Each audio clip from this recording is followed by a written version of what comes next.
Good evening, everyone. I'd like to get started.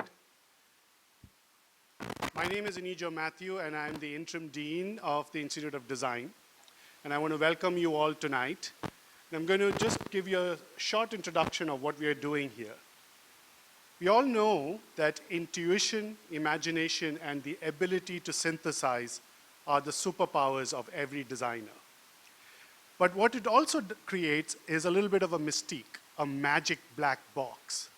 And what that does is, everybody else thinks that design is like magic. It becomes about black turtlenecks and sneakers. Right?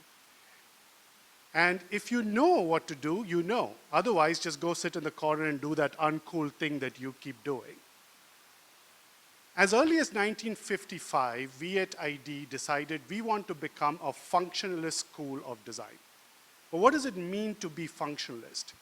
What it means is that we deliberately cracked open that magic box. And we exposed the methods and tools so that everybody can use it. A methods-based approach means that we can create for and with other people. We can design with people who are non-designers. You don't need black turtlenecks. You just need to know what tools to apply at what time.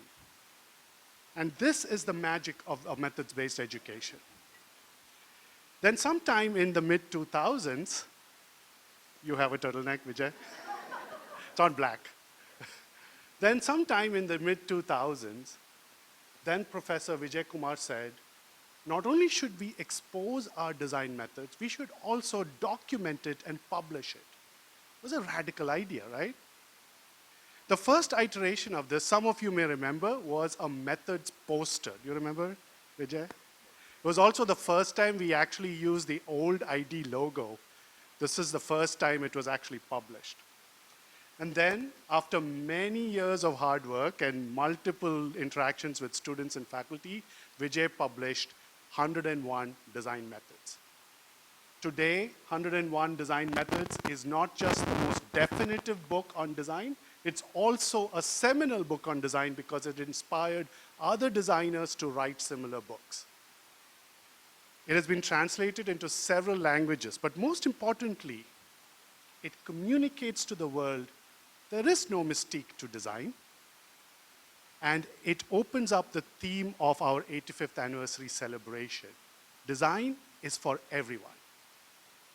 Today, to cap off our 85th anniversary and to celebrate the 10th anniversary of Vijay's book, we asked Vijay to come back and talk about the legacy of his work, and most importantly, to talk about what it means to move forward. What kind of methods-based approach do we need to take to the next level of design? What are the next frontiers of design?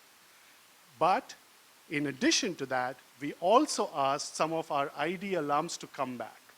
So Joe Shields, Jenny Lee, and Jessica DeMeester are going to join Vijay in conversation about how this methods-based approach has influenced their own design careers.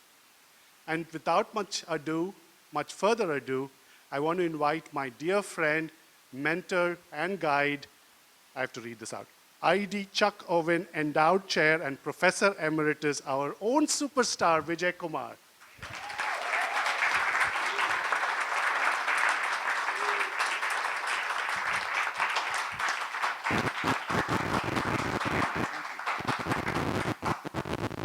Thank you. Can you hear me? Yes, okay. Great, it's wonderful to be with you, talking about the book after 10 years. Right? But around this time, 10 years ago, ID was looking like a madhouse. It was a sweatshop because my book team and everyone involved in the book were running around the space, trying to put all the final pieces together to deliver the book to the publisher around this time. So you can imagine 10 years ago. So I'm really thankful for the wonderful work the book team had done in creating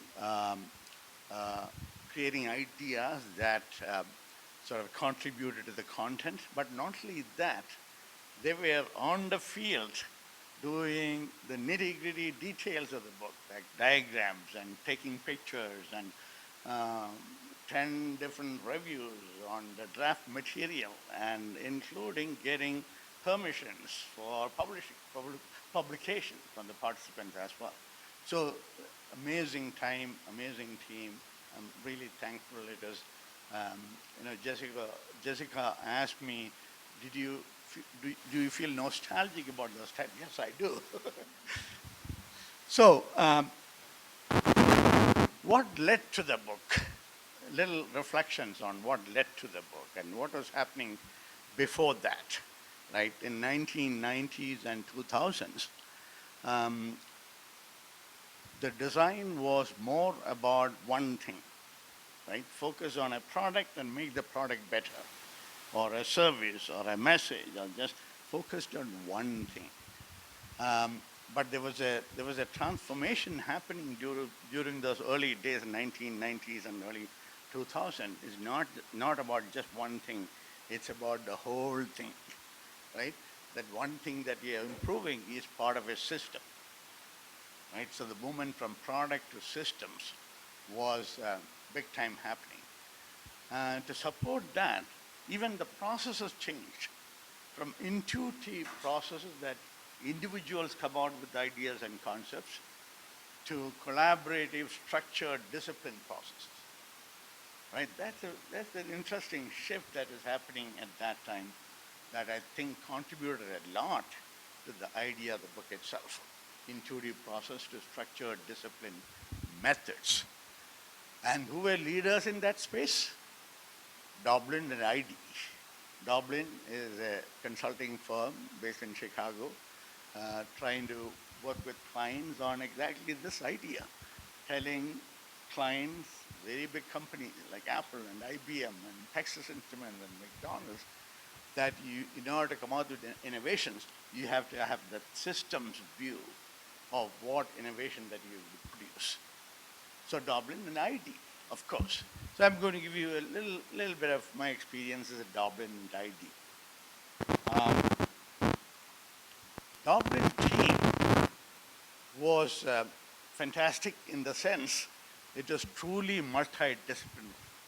I got to work with experts from business, from technology, from anthropology, social sciences, engineers, communication designers, a whole lot of, including some philosophers as part of our team member, right?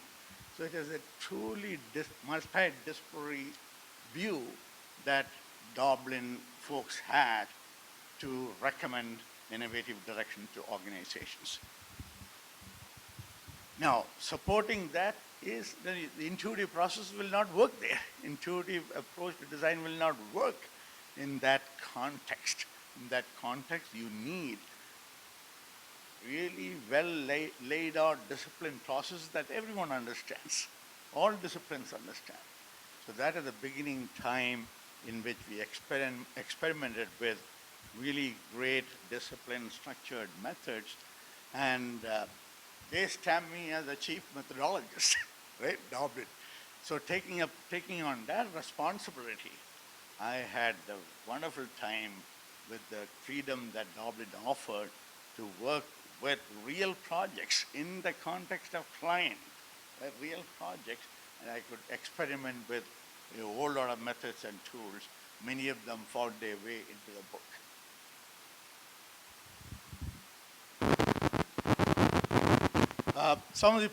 Just to give you a sense of the kind of project that Doblin was doing at that time, as I mentioned, it's not just one thing, it was the system. For example, some of the projects that we did at that time was about understanding airline passengers' experiences and then recommending to airline companies a series of options to make the airline passengers' experience better.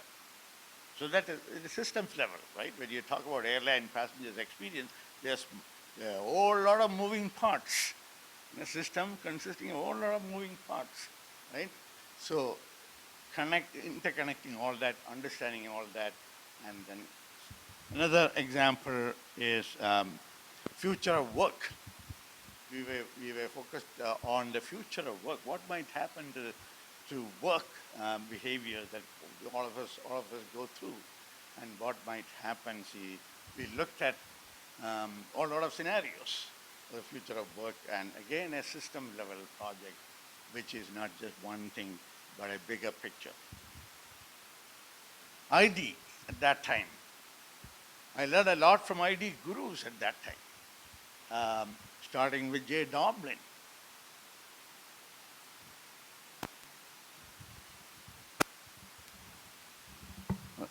Yes, yeah. ID gurus, starting with Jay Doblin, who was leading the idea of systems thinking, as most of you know. And Professor Charles Owen was bringing in the idea of structured planning methodologies and then having an impact on the world in a very tremendous way. Patrick Whitney bringing in the idea of human-centered approach to solving problems. So all those gurus, and of course Larry Keeley, part-time at that time, was bringing the strategic side of design. So all those gurus together made a big impact on, in those times, early 1990s and early 2000s.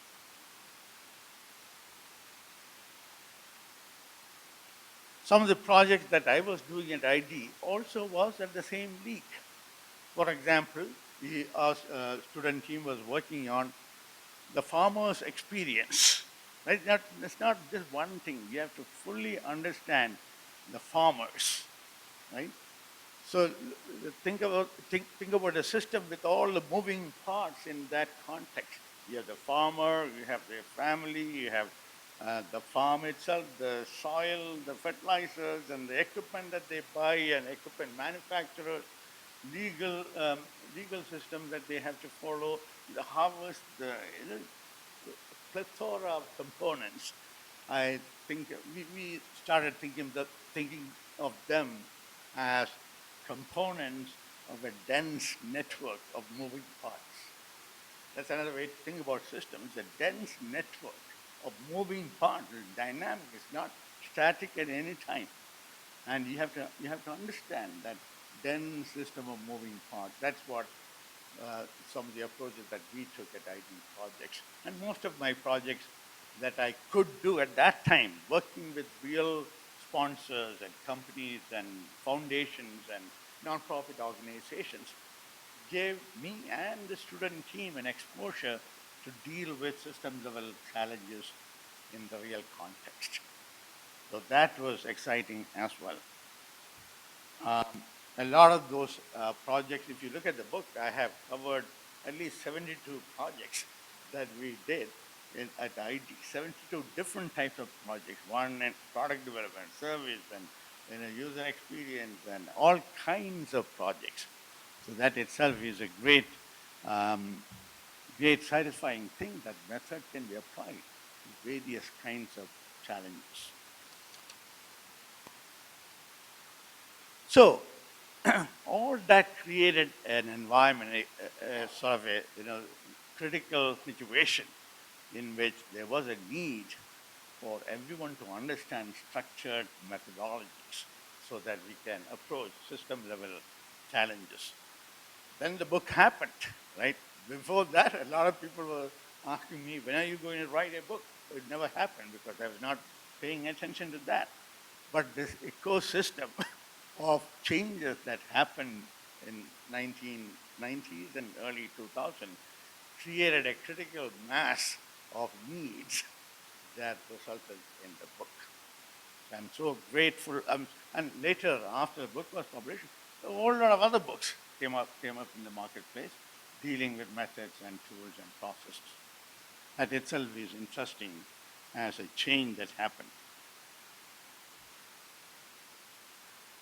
Now, after the book was published, what happened? Right?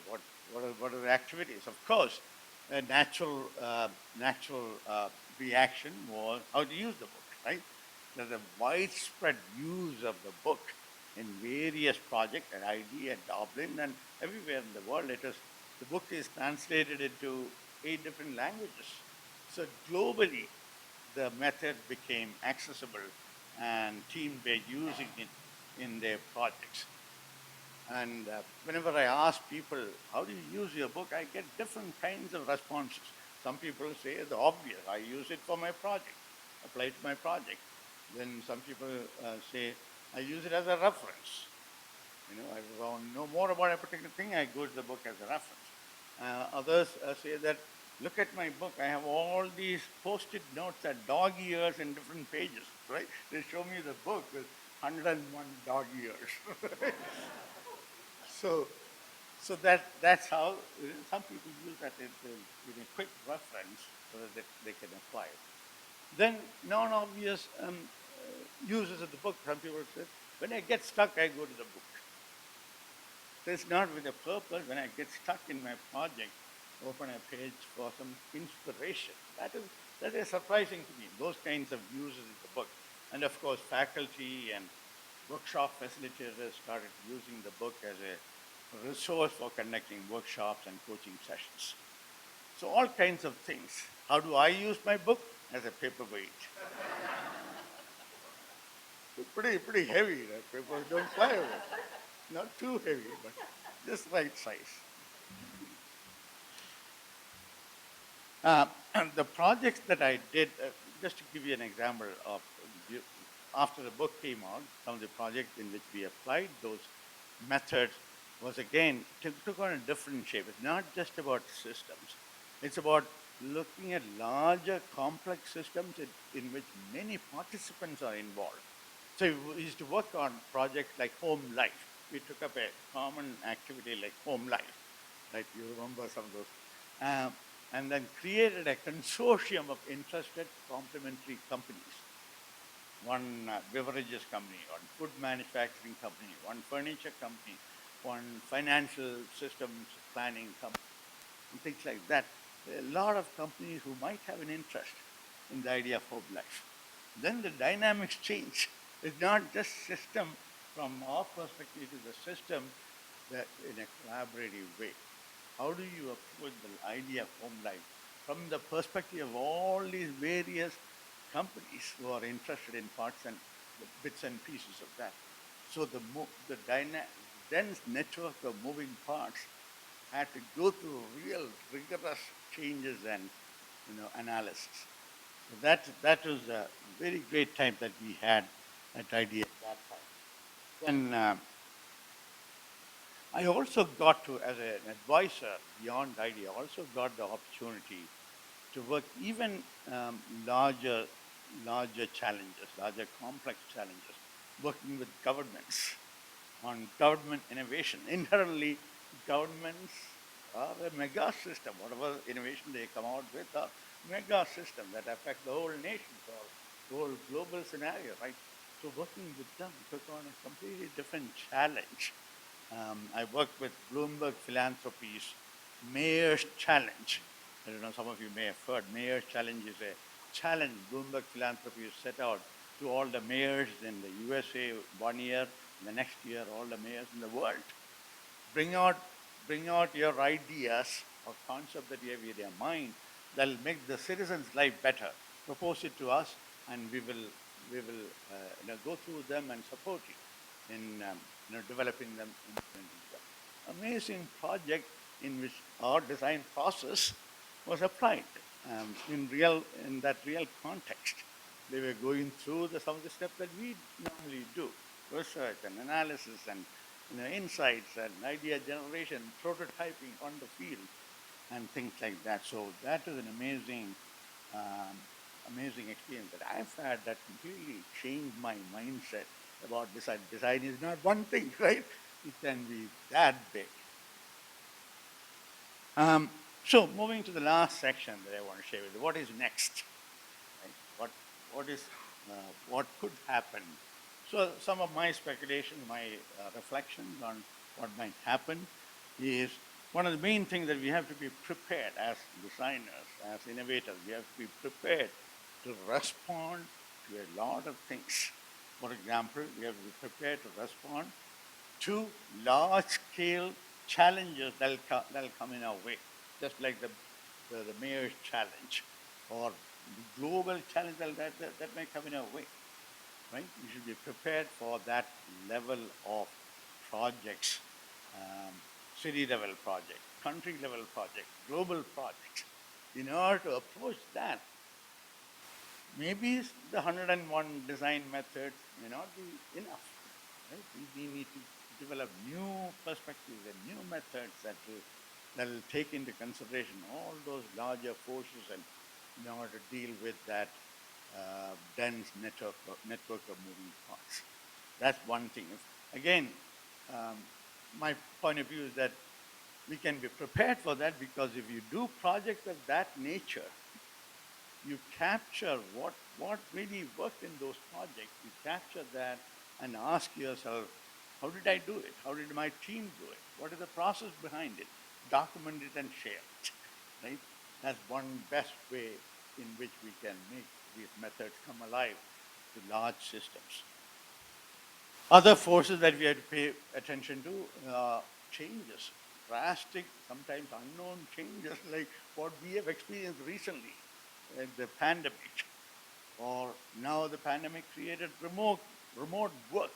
Work changed into that level. So how do you approach that kind of a context, including your simple user research? We used to go to the field and do observational research, right?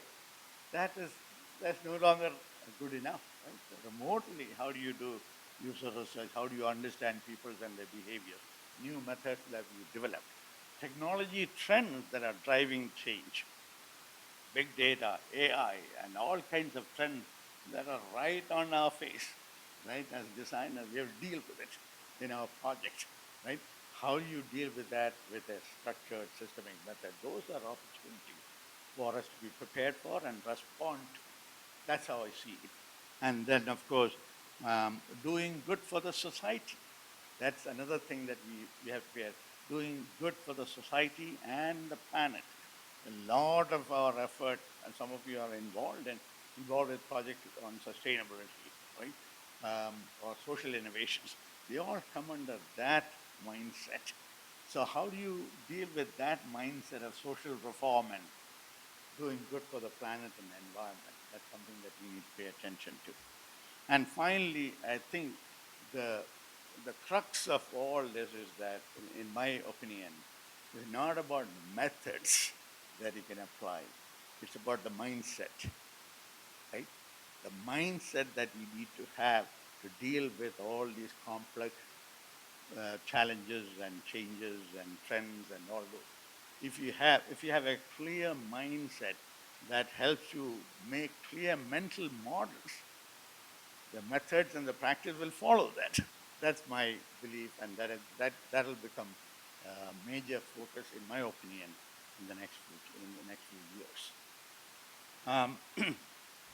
Now, finally, I want to sort of conclude it by saying that my family, over here, having the supporting family and friends is an important part of. Now that I have stepped down from ID, I'm spending a lot of time with my family. Right here, my wonderful wife Aisha, Darshana, who's leading projects at Dublin, her husband Zoe, who's exploring outer space for opportunities. Right? So really fulfilling at this stage of my time to get the support from the chosen family. They're all around, so we get to party almost every week. So I'm all in for a good conversation. Vijay.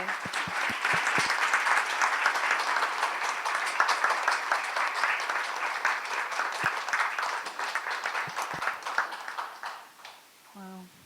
I'm feeling a little pumped up after that. I'm feeling inspired.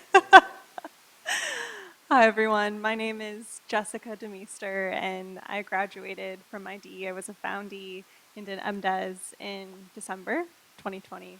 And since then, I've had the privilege to be at Dublin, heading into my 3rd year, and I get to basically use your book every single day, which is such a joy. And tonight is such a full circle moment for me.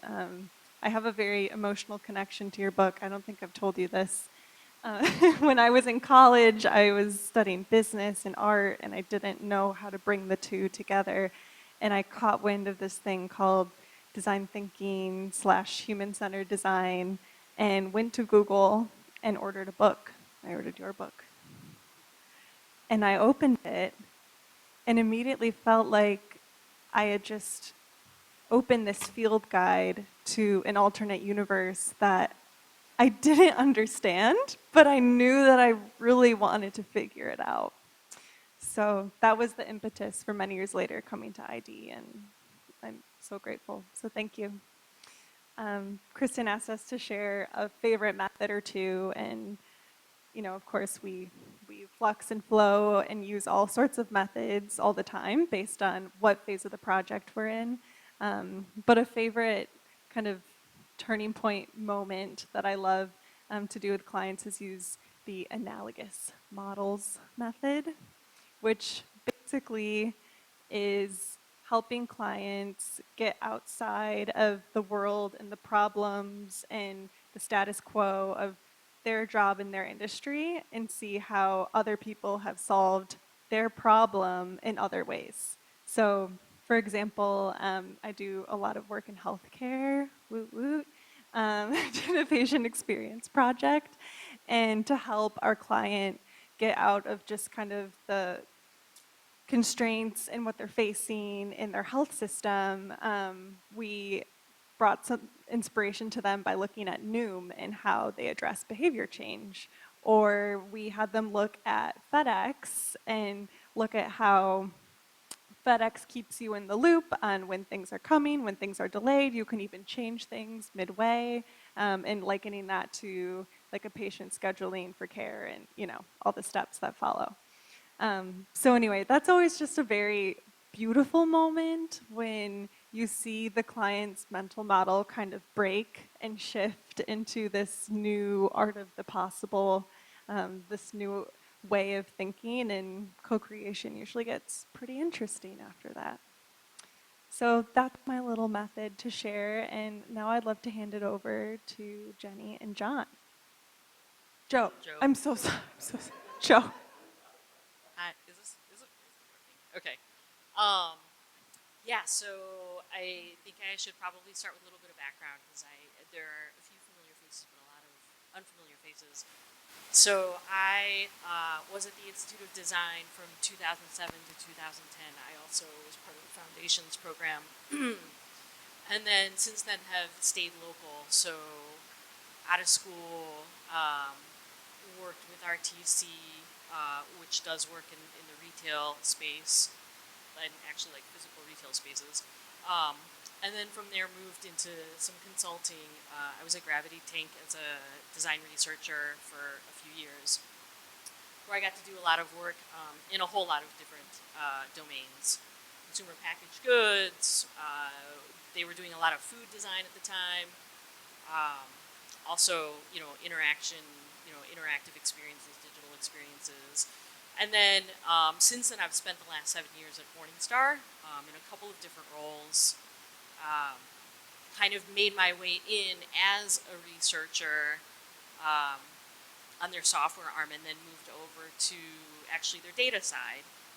And so I have this really ambiguous title now, which is kind of, I think, part and parcel to what most of us out of ID end up with.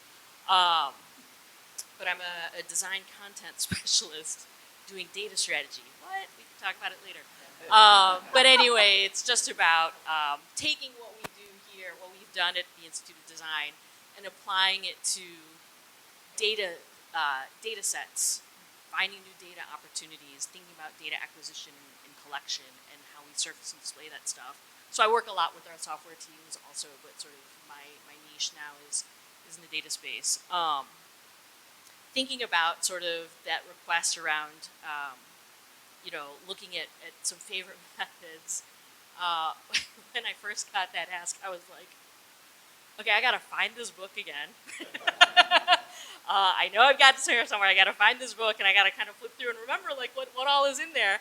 And actually, what I came to realize as I was kind of flipping back through there was, I think of this analogy of language acquisition, right? And I was thinking back to my time at the Institute of Design, back to those methods. And to me, really, the book, sort of as you had talked about, is a little bit more of a reference at this point in my career, right? If any of you can think back to school and learning about parts of speech, or like taking a second language class and diagramming sentences and predicates and subjects and all that stuff, and you're like, I don't know, but I'll just keep doing it for a while.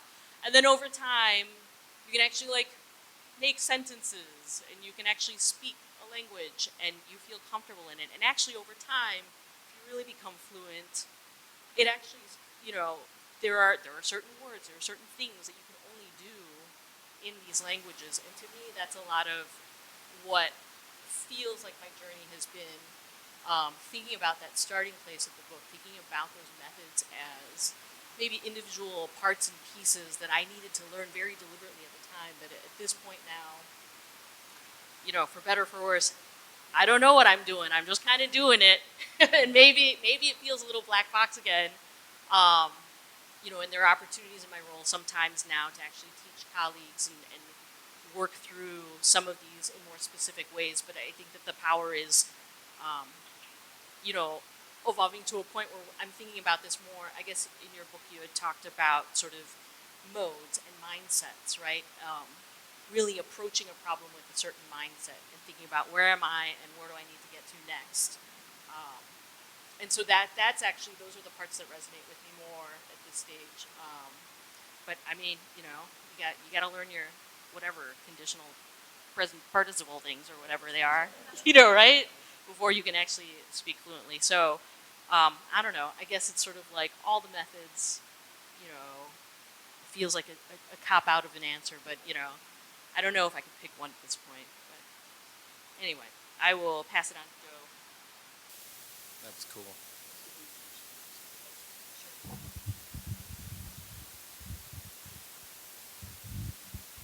Is this one working better? Yeah, I can hear myself, which is trippy.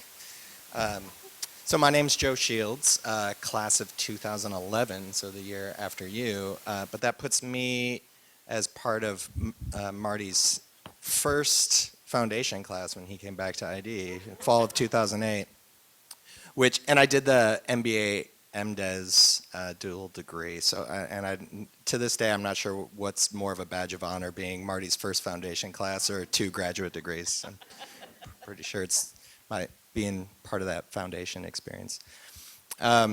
So currently, today, I also have a weird, ambiguous title that is about data, but it's at Capital One. I work for Capital One. I've been there for about 5 years now.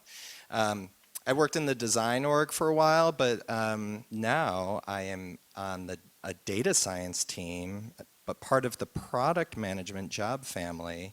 And I work with data scientists and business partners to identify what we sort of call high impact machine learning opportunities. So like, what are like the big dollar value things that also fulfill some sort of human need, whether it's for internal customers like call center agents or bank and credit card customers. And so I spend a lot of my day I like to think of myself as a virtuous middleman, where I'm kind of helping translate the data science possibilities of what machine learning can do with the business opportunities and business goals of the business analysts that we work with, and use these methods every single day. And in a very similar way, I think, to Jenny, where it's, and Anija, what you were saying, is a lot of times you can be sort of facilitating a work session or something, and afterwards somebody will come up and say, I'm not really sure what happened, but it was really helpful, and we need to do that again. and the whole idea of it being magic, I think, it kind of resonates. But the big secret, I think, is that there's actually a science and a structure to it. And to pick a favorite method, again, I think is kind of tricky. I also had to dig up the book. I actually had to buy it again, because here's the thing: you were asking, what do you do with the book? Well, what I do with the book is I give it away to a lot of people. So I've repurchased this book more than any other book, even more than the Lord of the Rings or the White Album, or something. Because you end up, this is going to be like a Pulp Fiction style story where I'm going to bounce around my entire career, but I spent a number of years after ID consulting at Jump Associates. And when you're working with clients, they might be engaging with this kind of way of working for the first time, and it becomes a really nice tool to help get on the same page with everyone. And they're always like, how do we get all those frameworks and methods out of your head? I'm like, well, someone wrote them down on a piece of paper, which was very useful. So, and I have it here in my backpack, and so here you go. And I also spent, after working at Jump for a number of years, I had an opportunity to co-found a startup. Because being a kid from Detroit, and then living out in California for 6 years, they're kind of like, well, you can't move back to the Midwest and not have been part of a startup. So I decided to try that for about 1.5 years. And what was cool about that was I actually wasn't working with clients or cross-functional partners in a very complex organization. I was working with other people that know how to do this stuff really well, which is cool. I highly recommend it, because it's sort of, you used a grammar analogy, I use a music analogy. It's kind of like playing music with somebody who also knows how to play real well. You sort of don't have to talk about it, you don't have to be like, well, we're in the frame solutions. And so here's what we should do. And I can share some stories and some examples of stuff we did together, but that was a cool experience, because you can just kind of be like, all right, we're playing blues in B flat, go. And like, you don't have to talk about it anymore. We're at this stage where we have to understand people and identify some needs before we can start coming up with ideas. And because I've had the opportunity to work and do this gig in a lot of different environments, whether it's consulting or as a startup co-founder or now in-house at places like Capital One, I brought all these methods and mindsets and structured approach that I learned here at ID and that are in this book with me no matter where I go. And it's always been day one, this guy can provide value because he has this tool chest of structured methods that he can go to and just jump in and start playing, So that's me. Love that. Claps. Claps for Joe and Jenny.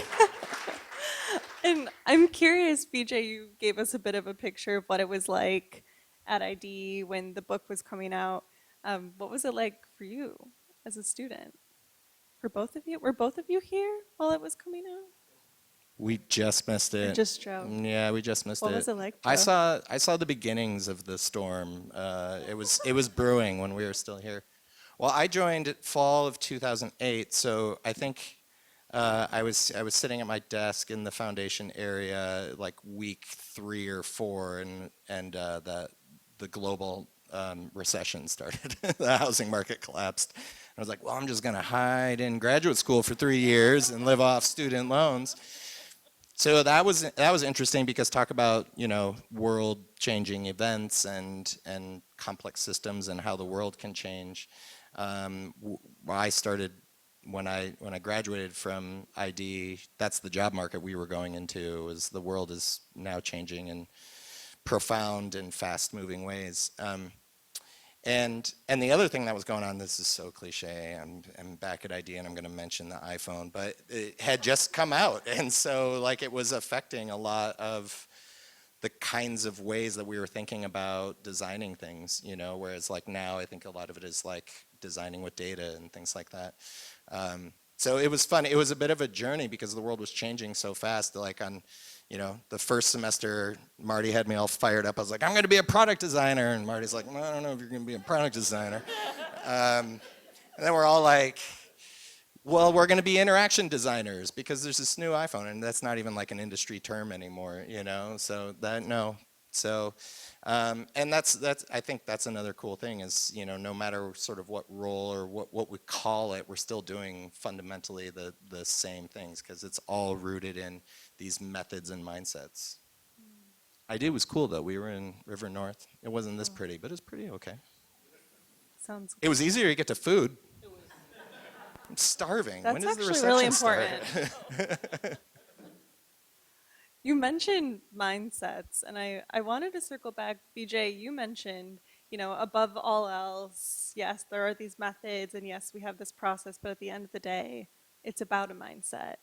And I love that sentiment, but I'm also thinking in my own life, with pings coming in and email and client constraints and all the things, sometimes it's hard for me to get back to centering on the mindset. And I'm just curious if you have any advice or experience in what it's like just to kind of come back and recenter with the right mindset. Yes, I think one of the ways in which you can think about mindset is it is a constant stream of thoughts that happens. Right? It's not the one thing that you go and pick at one instance. It's a constant stream of thought frameworks that goes on in your mind, a mental model that goes on in your mind regarding anything that you work on, right?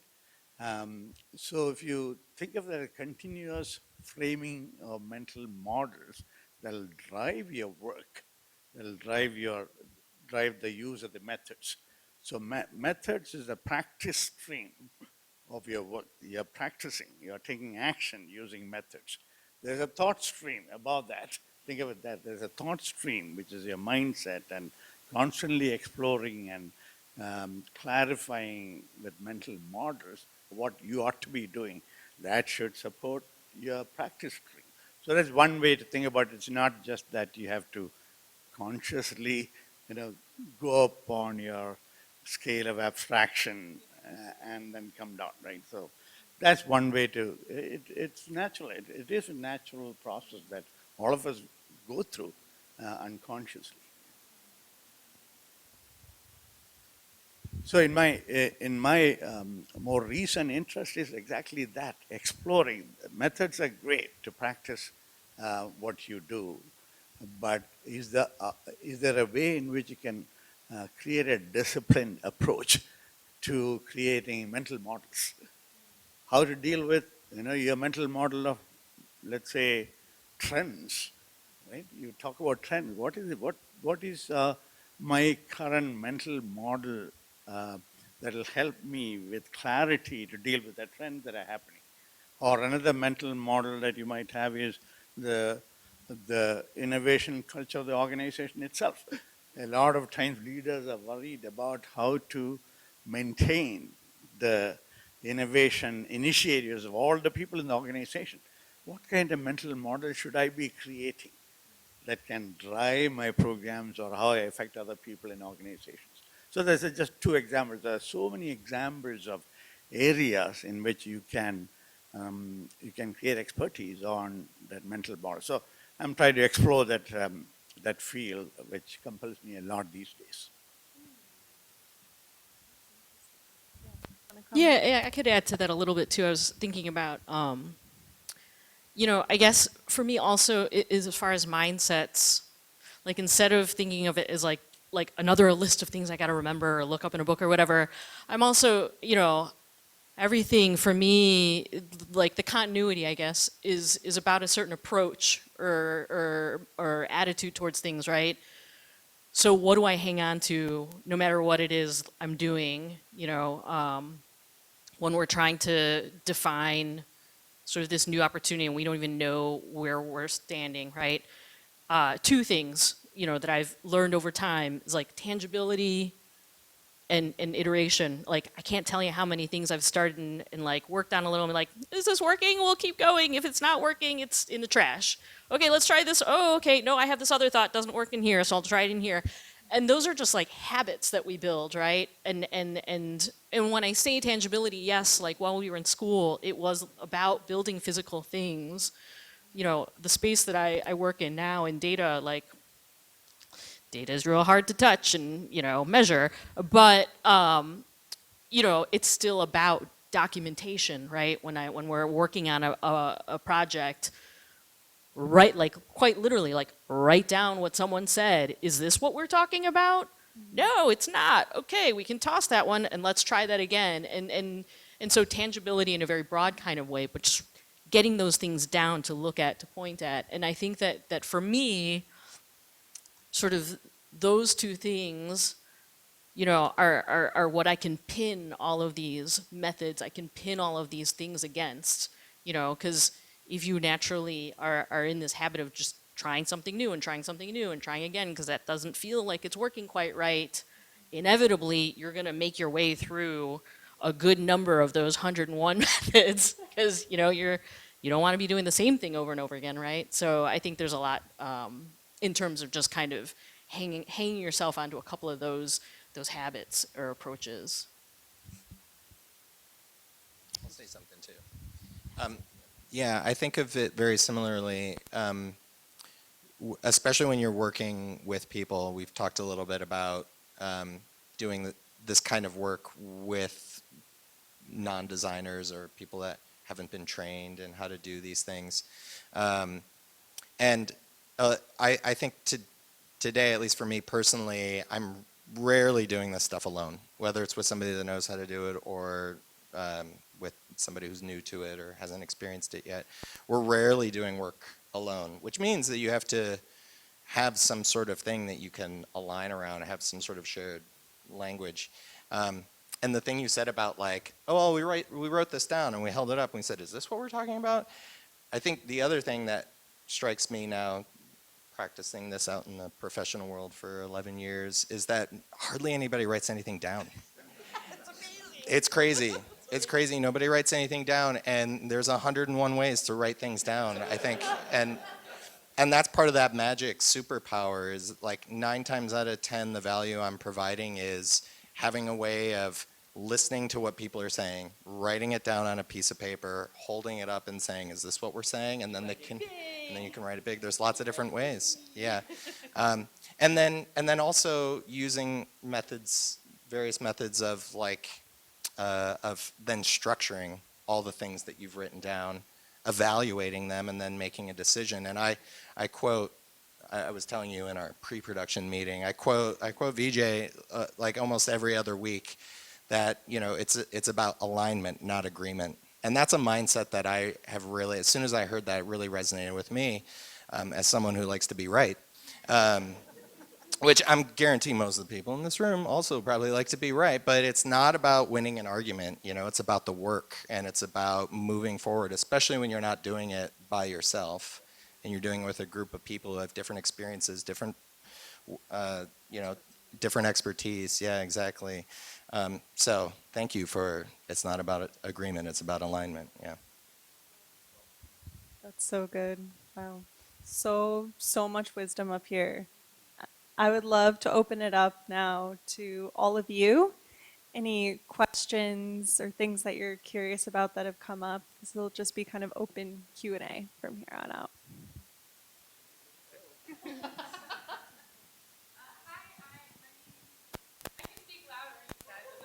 For the online people. Oh, gotcha. Hi, online people. My name is Alexandra Zim. I also go by Al or Alex. I'm MDes, technically MBA and Foundation. I was wondering how often, if at all, you might try 2 different frameworks, models to see if it provides any different type of insights, or if you kind of just like go with one and like due to time constraints and with the clients you may have, just go with that. 2 feels like a small number to me. And I don't mean that in the like, I'm going to produce like 85 frameworks for everyone to choose from, like, you know, like we're at a department store. It's really just like giving it a try. So there may be cases, never happens to me, but I imagine there are instances where the first one you land on actually works and you can really carry it all the way through, right? I'm one of those people who's like, even if that were to happen, which has never happened, even if that were to happen, I'm probably the kind of person to be like, well, just in case, I want to like try out a couple more things because you never really know. But I mean, yeah, I mean, and it might be a couple of different versions of the same thing. It might be wildly drastic things. Um, and to me, a lot of it is like, again, giving enough of it, like getting just enough out there so someone can look at it, react to it, and be like, oh yeah, that feels pretty good. What about this? Or, that's really interesting anyway. And then you're like, oh yeah, that one didn't work. So yeah, I mean, I don't know. I think a lot of it is, you know, doing a handful of things, taking it just far enough to know if there's something, if there's a there, and then kind of then pushing a little further along. Certainly not multiple ones all the way to the end. That feels like a waste of time. But, you know, certainly in the beginning, lots of tries. That's a cool question, Alex. I'll tell you a story from my time as a startup co-founder. There was 4 of us. So there was the 2 co-founders who were, you know, basically us, and then an engineer, and then a money guy who spent his time trying to get us money. Now, we had built a piece of technology and then gave it away to a bunch of people for free. So it was software for self-published authors to use that tried to correlate things that they were doing self-promoting themselves on like Twitter and Facebook to their book's performance on Amazon for self-published authors. And so we had we just gave it away for free. And what was cool about that, well, there's a lot of things that weren't cool about that, but the cool part about it was then we had a built-in like user group, right? And so we knew we wanted to learn from them. Like, well, okay, you started using this thing, it's V1. What can we learn about how your experience using the product? And we didn't pick just like one thing where we're going to go talk to, you know, we're going to pick between 6 to 12 people, and then we're going to do like these structured interviews. We picked a few different methods, research methods, like we sent surveys, we created sort of like a focus group, we did just some one-on-one interviews, and so I was having like weekly check-ins with like a group of authors. And it sort of triangulated a few different insights that then when we went to monetize the product and start thinking about trying to come up with ideas for doing that, we had like this treasure trove of insights that we wouldn't have had if we just were like, well, we're going to do this one method. So we had like a few different things. Yeah. Just to build on those comments, excellent observations, and really like those. I also fully agree that it's not that a lot of people have asked me that how many out of the 101 should I be using? That's not the question, right? It's not about, you know, a subset or a combination it all depends upon the context. Depending upon what you're working on, if it makes sense, you apply 2 methods, bring them on.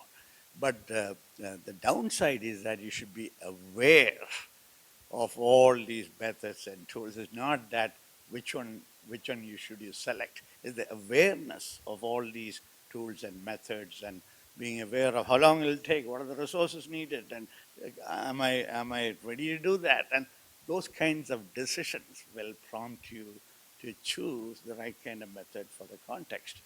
And also, the other thing is that in the book, I deliberately did not address a subset of method for this type of project. If you're doing product design, strategy, consulting, these are the 12 methods that will be useful. There's a lot of recommendations to suggest those kinds of subset. I deliberately kept away from that because that's not my decision, right? There's a team's decision, right? Teams that, depending upon the context, people will have to make that decision, being aware of all the methods and tools. Even that's exactly why people have asked me, why 101 design methods? Why not 100 design methods or 200 design methods, right? It's an absolute number. People feel familiar with those absolute numbers. But that is also deliberately sort of done at that time. Just to give a sense, 101 makes the collection slightly more flexible and growable. It's not an absolute number, and this is what you run with, right? There is a sense that it can be 102, can be 103, right? So the sense of Bow method that you can add to the toolkit, of course, you should be doing that in your work. You should add on to the toolkit. The toolkit is what matters, right?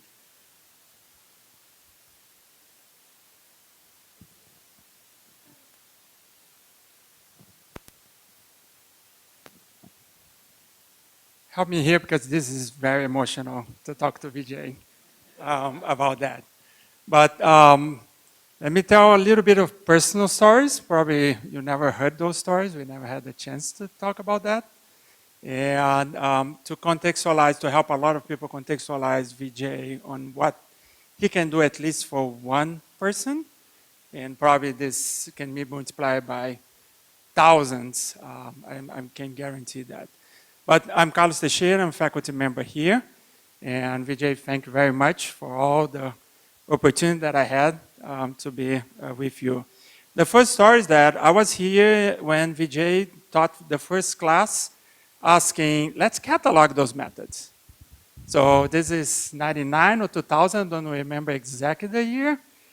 Do you remember the year, the first time? 99 or 2000? 99. So 99, I was in that class. So the same way that you guys in classes here, don't take that for granted. I was in that historical moment where Vijay started the class saying, we're gonna catalog some methods. Let's divide into groups and you guys start to research those methods. So we went the whole semester cataloging those methods. And for me, it was fascinating to do that. So then when I saw the book, it's like, oh my gosh, this is amazing. A second story is that that year, or 2000, something like that, I also went to do an internship at McDonald's. And this is just for you to get a dimension of what Vijay is saying about design and the systems, products and systems. This was an internship that I went there, and I was working with the team from operations. McDonald's at that time was moving from the system that they have, that they pre-made all the sandwich, and the sandwich was waiting there, to the system that they call the made for you, like things that they were cooking immediately. So you order, and then food come.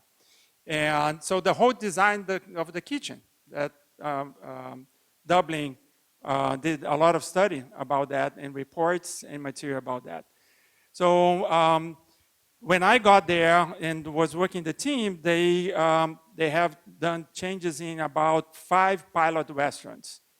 And now the operation teams was looking at all the material from Vijay and the Dublin group and saying, now we have 25,000 to do that.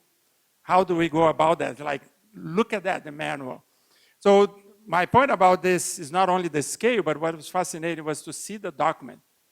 It was not reading the book, but seeing, because the book was not there yet, but seeing the document and everybody looking at that, like, decipher that.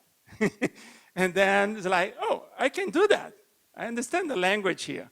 So it's almost like everybody looking for a translation of the sophistication that was there, because they needed to scale that and they needed to understand all the details of that. So for me, this was like an experience that I would never forget when I saw that document and the beauty of that document as the result of this kind of thinking that you're talking about. And the third one is a complaint. I finished here and I went to New York to teach at Parsons. This is 2003. And I stayed there until 2015. So for about 9 years, I was trying to teach what I learned here, and I didn't have the book. So I went 9 years trying to teach methods without a book. And then when the book came out, I only have 3 years, and then I left. And the moment that the book came out, I get into the class like, here's the book, okay. Now let's design, because before I have to teach the methods. They could not design, I have to teach the methods. It's like, here's the book, let's go through the process of designing. So the complaint is that it took very long, and you lost a big market of 10 years at Parsons of hundreds of undergraduate students looking for that. An entire generation that couldn't get into that. And then I come back to ID. Of course, everybody knows that, and everybody has the book. It's like, okay. So thank you, Vijay, and I wanted to share those stories because they are moments that you really look at the brilliance of someone like you. Thank you.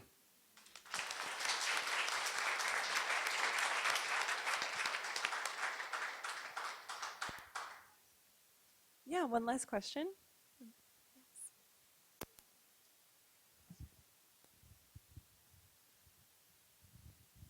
It's more of a story. So, Twish here went to ID before me a year before, and so I wasn't at ID yet, and I went to the book signing, your book signing at Dublin. And tonight we were hunting around the house for our signed books, and she said, "You have my book." And I said, "No, this is my book." And so we're fighting over where the signed book was, and we finally found it at the last minute. But anyways, when I remember seeing this book, when I saw 101, I was like, oh, that means foundation. But then I went to India and I found out, like, you don't give 100, you don't give 500, you give 101 or 501. And I was like, that's like good fortune. So I drew two connections to the book in that way. But the other thing I found interesting when I used the book, when I was learning the methods afterwards, you create these Frankenstein methods because you start bringing them together in different ways. And that, to me, that's interesting because there's creativity in that. I don't know if you want to add anything. No, I would say, yeah, I remember at the launch party, and we were actually fighting about who has whose book. Turns out Thomas uses my book all the time. But Vijay, like, I want to say in the 10 years I've used this, I've probably done 101 workshops using your methodologies, and they've been life-changing for us.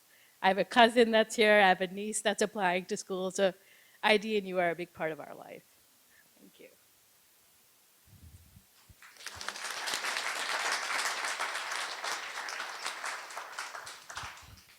And talking about the use of the book, I want to go back and recognize, you know, when I was talking about family, my son and my daughter-in-law was hiding behind, so I could not mention them, and my niece, Tanya, and Devang, they're all here, right? So what I said about family being close and we're going to party is really true. And Gautam's wife, Shruti, is using the book. She has got a lot of dog ears with post-it notes doing user experience research. So just want to mention that. And then, yeah, thanks for your comments, Carlos, and you, wonderful feedback and your stories, excellent feedback. I'm really thrilled that all of you are, you know, paying attention to the content of the book. Of course, giving it away during spring clearance is also valid. We thank you, and I'll hand it off to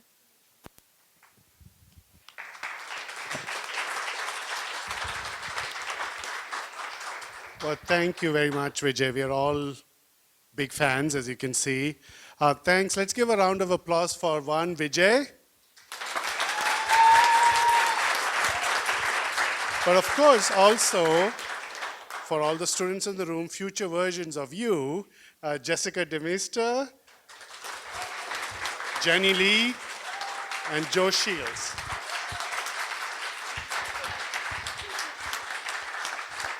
Thanks to all of you for coming in, even though I think it's snowing outside, but this is great that you're all here. We will be sharing, I know we had some audio issues with the recording. That's why Kristen and I were scrambling at the beginning, trying to figure out what's going on. But we will share the recording with all of you, and it's going to be on our YouTube and Vimeo channels also. So please take a look at this. For those of you who don't yet have 101 design methods, please buy it and give it out to people and then buy it again, I guess. And I want to announce a few other things as we close out our 85th anniversary. We are working on a new podcast, ID's new podcast with intent. Season 2 is coming out, so please check out early 2023, first episode will be out, and it's going to track a lot of interesting stories from faculty and students and other people. So on, as they say with most podcasts, on iTunes or wherever you like to get your podcasts. For those alumni who are out there, we will be doing alumni engagement events in the Bay Area and New York in 2023. So I will be out there with other faculty members from ID. So we look forward to meeting you all in early part of the 2023. Also, I encourage everybody to check out our new brand and our new website. There's a lot of things happening on the new website, so please check it out. And then please provide feedback, because the exhibition is going to be refreshed in April with information and content that you wanted to see there but is not there today. So we will be doing a complete refresh, as I said at the beginning of the event, that in true prototyping mode, we're going to rejig some of the content to get the stuff that you want to see in there. And I want to end by wishing everybody happy Thanksgiving and happy holidays and a great new year. And we will see you all back in the next year for new events and new activities. Now, on to food. Thank you.